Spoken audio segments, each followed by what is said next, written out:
अच्छा, तो आज हम सेल्फ रेकी हीलिंग पर बात कर रहे हैं। हाँ जी। ये मतलब खुद का उपचार करने की एक ध्यान की विधि है। हमारे पास इसके प्रोटोकॉल या कहिए प्रक्रिया को बताने वाले कुछ दस्तावेज हैं। हम्म। तो हमारा मिशन यही है कि इन स्रोतों के आधार पर गहराई से समझे कि ये तकनीक असल में है क्या, बिल्कुल इसे करने का तरीका क्या बताया गया है और इसके सबसे जरूरी हिस्से कौन से हैं। सही। तो चलिए इस सामग्री को ठीक से देखते हैं, समझते हैं। हाँ, शुरू करते हैं। अच्छा, तो ये दस्तावेज सबसे पहले क्या कहते हैं कि ये एक रोजाना करने वाला अभ्यास है। हाँ, रोज का। इसे किसी शांत जगह पर बैठकर या लेटकर किया जा सकता है और इसमें करीब 20 से 30 मिनट लगते हैं। हाँ, ये तो मतलब कई ध्यान विधियों जैसा ही है समय के हिसाब से। बिल्कुल, ये बुनियादी ढांचा तो जाना पहचाना लगता है। हाँ, ये ढांचा परिचित है, लेकिन यहाँ जो मतलब मूल सिद्धांत बताया गया है वो है रेकी ऊर्जा को आमंत्रित करना। रेकी ऊर्जा। हाँ, श्रोत रेकी को एक ऐसी प्रणाली बताते हैं जो ये यूनिवर्सल लाइफ फोर्स एनर्जी मतलब सार्वभौमिक जीवन ऊर्जा, अच्छा। उसके जरिए उपचार को बढ़ावा देने पर केंद्रित है। और इस प्रक्रिया का जो बताया गया उद्देश्य है इन दस्तावेजों में, वो है शांति, प्रेम और स्वास्थ्य को अपने अंदर बढ़ाना। तो ये ऊर्जा को आप कह सकते हैं सक्रिय करने और उसे एक दिशा देने की बात कर रहे हैं। दिलचस्प। तो ये प्रक्रिया शुरू कैसे होती है? कुछ तैयारी के कदम बताएं शायद। हाँ, बिल्कुल तैयारी है। पहला तो शायद आसान है, एक शांत जगह ढूंढना। हाँ, वो तो है ही। ये तो मेरे ख्याल से किसी भी मानसिक अभ्यास के लिए जरूरी है। बिल्कुल जरूरी है, माहौल बनाना पड़ता है। इसके बाद कहा गया है कि मन शांत करने के लिए 5 गहरी सांसें लेनी है और छोड़नी है। ये शायद ध्यान में जाने के लिए एक तरह का मतलब गियर बदलने जैसा है, रोज की भागदौड़ से हटकर। बिल्कुल, ये दिमाग को ठहराव देने और वर्तमान क्षण में लाने का एक तरीका है। ठीक है। ठीक है। लेकिन इसकी ठीक बाद एक बहुत ही कह सकते हैं खास कदम आता है, रेकी ऊर्जा का आह्वान। मतलब बुलाना। हाँ, बुलाना। श्रोत में एक खास प्रार्थना या पुकार का जिक्र है। रेकी कृपया मुझ में प्रवाहित हो और मेरे संपूर्ण अस्तित्व को शांति, प्रेम और स्वास्थ्य प्रदान करो। अच्छा। तो ये सिर्फ शांत बैठना नहीं है, यहाँ एक सक्रिय आमंत्रण है, एक इरादा जाहिर किया जा रहा है। और फिर वो कल्पना वाला हिस्सा भी है। श्रोत कहते हैं कि महसूस करना है कि ब्रह्मांड से एक सुनहरा सफेद प्रकाश हाँ, सिर के ऊपर से शरीर में आ रहा है और उसे स्वस्थ बना रहा है। ये विजुअलाइजेशन क्यों इतना जरूरी बताया गया है? क्या श्रोत कुछ बताते हैं इसके बारे में? श्रोत सीधे तौर पर इसका कोई गहरा मनोवैज्ञानिक विश्लेषण तो नहीं देते कि क्यों, लेकिन जिस तरह से इसे रखा गया है उससे लगता है कि ये विजुअलाइजेशन उस बुलाई गई ऊर्जा को महसूस करने अच्छा और उसे शरीर में एक तरह से गाइड करने, निर्देशित करने का तरीका है। समझ गया। शायद ये अनुभव को ज्यादा ठोस, ज्यादा वास्तविक बनाने में मदद करता हो। कल्पना यहाँ एक टूल की तरह है, एक मानसिक तस्वीर बनाने के लिए। बिल्कुल, ऊर्जा के प्रवाह को महसूस करने के लिए। ठीक है, समझ गया।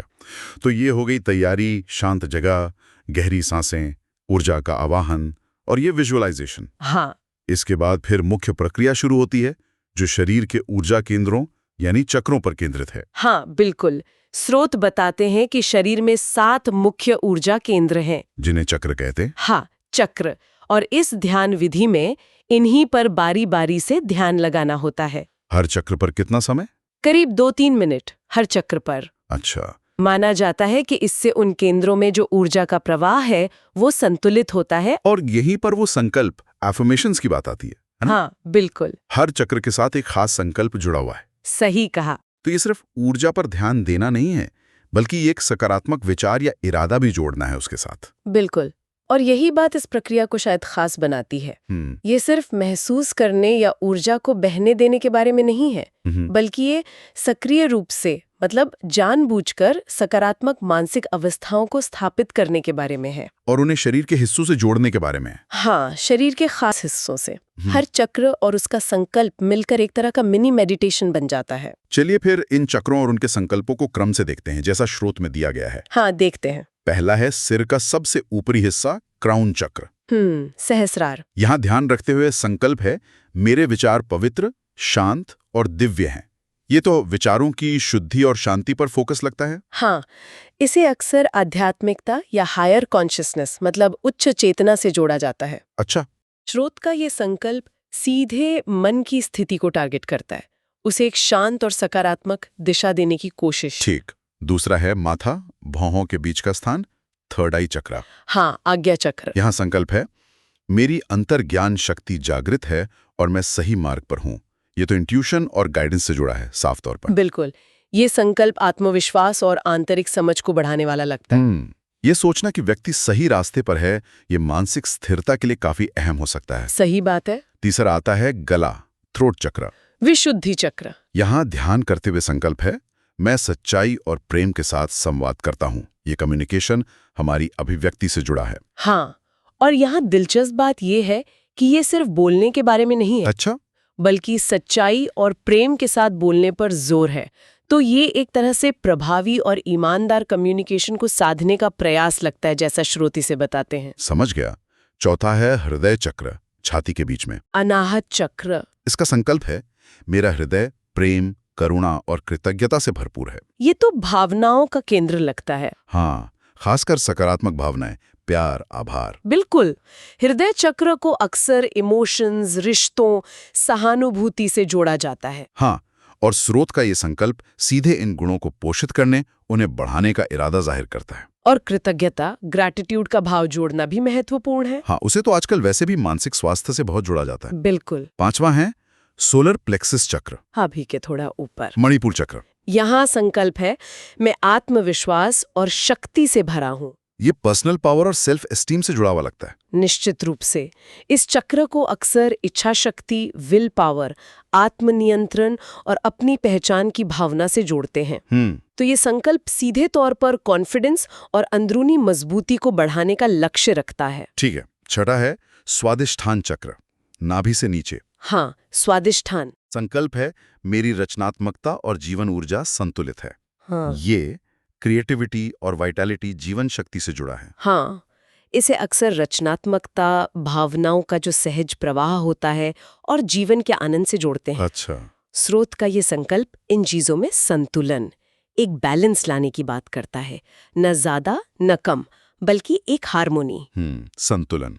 और सातवां आखिरी चक्र है मूलाधार चक्र, रीढ़ की हड्डी के सबसे निचले सिरे पर। जी, मूलाधार, रूट चक्र। यहाँ संकल्प है, मैं सुरक्षित, स्थिर और धरती से जुड़ा हूँ। हाँ, ये स्टेबिलिटी और सिक्योरिटी, स्थिरता और सुरक्षा की भावना पर केंद्रित है। बिल्कुल।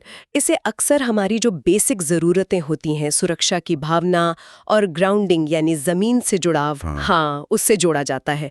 ये संकल्प एक बेस, एक स्थिरता की भावना पैदा करने का प्रयास है। तो ये पूरी प्रक्रिया हुई 7 चक्र, हर एक पर 2-3 मिनट ध्यान और हर एक के साथ एक बहुत ही खास संकल्प। हाँ, ये तो काफी व्यवस्थित और स्ट्रक्चर्ड तरीका है। यहाँ जो बात वाकई ध्यान खींचती है वो ये है कि कैसे ये प्रोटोकॉल, जैसा स्रोत में बताया गया है, शारीरिक संवेदना, मतलब चक्र पे ध्यान, हाँ, और मानसिक इरादे यानी संकल्प को एक साथ बुनता है। ये सिर्फ ऊर्जा को महसूस करने की बात नहीं है, बल्कि उसे एक सकारात्मक दिशा देने, खास मानसिक और भावनात्मक अवस्थाओं को एक्टिवली, जानबूझकर पोषित करने का एक तरीका है। शरीर और मन के बीच गहरा संबंध बनाने का प्रयास। हाँ, स्रोत इसे इसी रूप में प्रस्तुत करते हैं। और ये संरचना बहुत साफ है। हर चक्र एक खास पहलू को एड्रेस करता है। विचार, अंतर्ज्ञान, संवाद, भावनाएं, शक्ति, रचनात्मकता, सुरक्षा। हाँ, एक तरह से ये पूरे व्यक्ति को होलिस्टिकली कवर करने की कोशिश करता है। हाँ, ये एक समग्र होलिस्टिक दृष्टिकोण जैसा लगता है, जीवन के अलग अलग मनोवैज्ञानिक और भावनात्मक क्षेत्रों को छूता है और उन्हें शरीर के कथित ऊर्जा केंद्रों से जोड़ता है। बिल्कुल। अच्छा, तो इन 7 चक्रों पर ध्यान और संकल्प के बाद प्रक्रिया खत्म कैसे होती है? स्रोत में समापन के भी कुछ चरण बताए गए हैं। हाँ, है। समापन के भी स्टेप्स हैं। पहला कदम है दोनों हथेलियों को जोड़कर हृदय पर रखना। क्या स्रोत बताते हैं कि इसका क्या मतलब है या कोई खास वजह?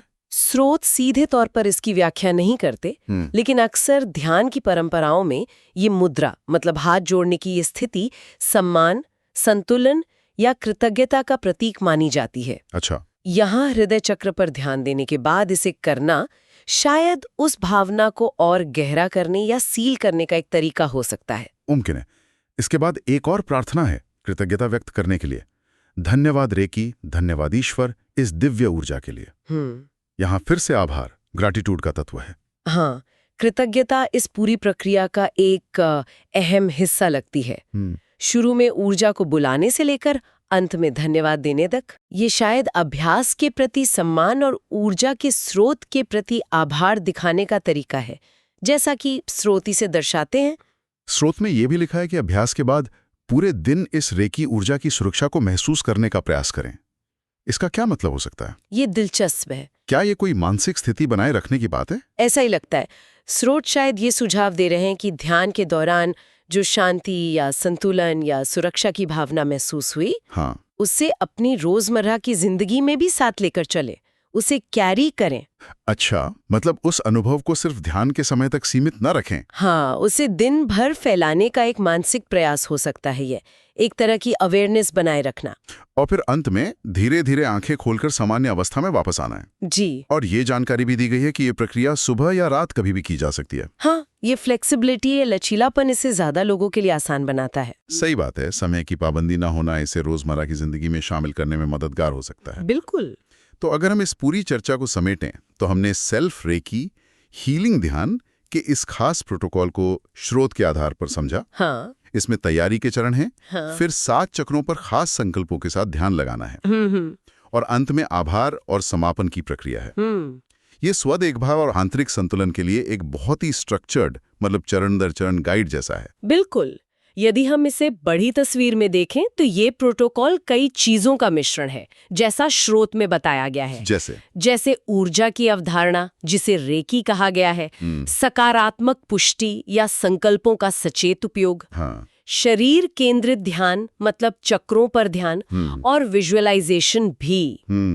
ये व्यक्ति को अपने आंतरिक अनुभव से जुड़ने और जिसे स्रोत दिव्य ऊर्जा कहते हैं, उसके साथ एक संबंध बनाने का एक ढांचा देता है। मानसिक इरादे और शारीरिक जागरूकता को जोड़ने पर जोर है। बिल्कुल, इसी पर जोर है। स्रोत ने हर चक्र के लिए बहुत ही निश्चित, बहुत स्पेसिफिक संकल्प दिए हैं, जैसे मेरे विचार पवित्र हैं या मैं सुरक्षित हूँ। ये काफी प्रिस्क्रिप्टिव, मतलब निर्देशात्मक लगता है। हाँ, ये बात सही है। और यहीं पर एक सोचने वाला सवाल उठता है, जिसे स्रोत सीधे तौर पर एड्रेस नहीं करते। सवाल ये है कि क्या इन दिए गए संकल्पों का बिल्कुल वैसे ही पालन करना जरूरी है जैसा प्रोटोकॉल में लिखा है? अच्छा सवाल है। या क्या व्यक्ति अपनी जो मौजूदा जरूरतें हैं या चुनौतियां हैं या लक्ष्य हैं, उनके आधार पर इनमें कुछ बदलाव कर सकता है? उदाहरण के लिए, अगर कोई खास तौर पर अपने कम्युनिकेशन पर काम करना चाहता है, हाँ, तो क्या वो गले के चक्र के संकल्प को थोड़ा और खास बना सकता है अपने लिए, या उस पर ज्यादा समय दे सकता है? बिल्कुल यही सवाल है। स्रोत इस लचीलेपन के बारे में चुप हैं। वो एक स्टैंडर्ड प्रोटोकॉल देते हैं। तो सवाल ये उठता है कि क्या ये मानकीकरण या स्टैंडर्डाइजेशन ही इसकी असरदार होने की कुंजी है, या फिर व्यक्तिगत अनुकूलन मतलब पर्सनल कस्टमाइजेशन भी उतना ही प्रभावी हो सकता है, या शायद ज्यादा? ये सोचने वाली बात है। हाँ, ये एक ऐसा पहलू है जिस पर इस तकनीक का उपयोग करने वाला व्यक्ति शायद खुद विचार कर सकता है, क्योंकि स्रोत इस पर साफ मार्गदर्शन नहीं देते। तो ये अभ्यास की व्यक्तिगत प्रकृति और दिए गए ढांचे के बीच संतुलन बनाने का सवाल है। बिल्कुल, ये एक महत्वपूर्ण विचारणीय बिंदु है।